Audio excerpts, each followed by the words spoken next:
Assalamu alaikum wa rahmatullahi wa barakatuh. On se retrouve aujourd'hui pour une petite vidéo à travers laquelle je vais vous présenter un livre, Kitab al-Tawhid, donc le livre de l'unicité, et les différentes éditions qui l'ont édité, ainsi que les différences qu'il peut y avoir entre l'une et l'autre. Donc déjà, je vous présente rapidement ce livre. Ce livre, donc, qui est écrit par l'imam Mohammed ibn Abdul Wahhab, a pour ambition de nous expliquer qu'est-ce que le Tawhid. Alors, vous le savez tous, l'islam repose sur des fondements, et le fondement le plus important est le Tawhid. Le Tawhid qui est la clé du paradis, qui est le message avec lequel tous les prophètes ont été envoyés, qui est l'ordre d'adorer Allah seul et de ne rien lui associer.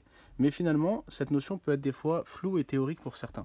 Ce qui fait que beaucoup passent à côté donc du tawhid, pensant que c'est quelque chose qu'on apprend quand on se convertit ou dans nos premiers pas dans l'islam, alors que finalement c'est une notion tellement importante, c'est une notion tellement fondamentale, et c'est ce qui va distinguer les gens du paradis et les gens de l'enfer, ce qui fait que il est impératif d'apprendre cette notion et tout au long de sa vie de la réviser, de la revoir et de ne jamais donc l'abandonner.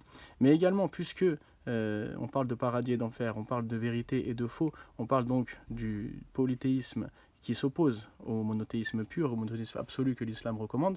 Il faut connaître donc qu'est-ce que le polythéisme, qu'est-ce que donc le shirk qui va annuler ce fondement de la religion qui est le tawhid. Et donc l'auteur, à travers ce livre très court et très pédagogique, nous propose de comprendre qu'est-ce que le tawhid, ses implications, son mérite, les péchés qu'il permet d'effacer, mais également tout ce qui va nuire au tawhid, tout ce qui va annuler le tawhid ou bien qui va diminuer sa valeur, à savoir les différentes catégories de polythéisme. Et donc il va rentrer dans des détails très précis, il va nous expliquer donc en détail tout ce qui va à l'encontre du tawhid, toutes les paroles finalement, ou toutes les actions, ou toutes les croyances qu'au quotidien, beaucoup d'entre nous peuvent dire ou croire ou pratiquer sans le savoir, et donc amoindrir ou bien annuler le tawhid. D'où l'importance de ce livre.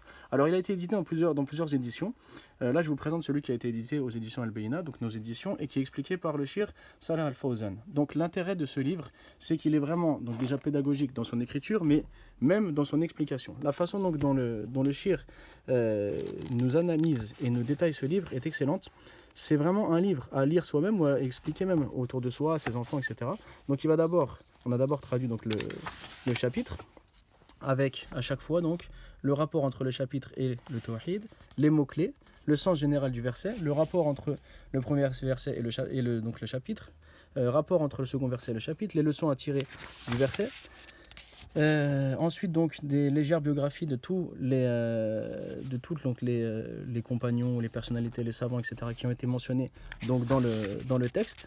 À chaque fois donc l'explication des mots-clés, ce qui fait qu'en fait on a donc la présentation des différentes personnes qui seront mentionnées donc dans le texte, une explication donc rapide à travers les mots-clés donc du texte pour bien comprendre le sens voulu, des explications générales et ensuite des explications plus détaillées, les leçons que l'on doit donc tirer des hadiths qui ont été rapportés, du chapitre, etc.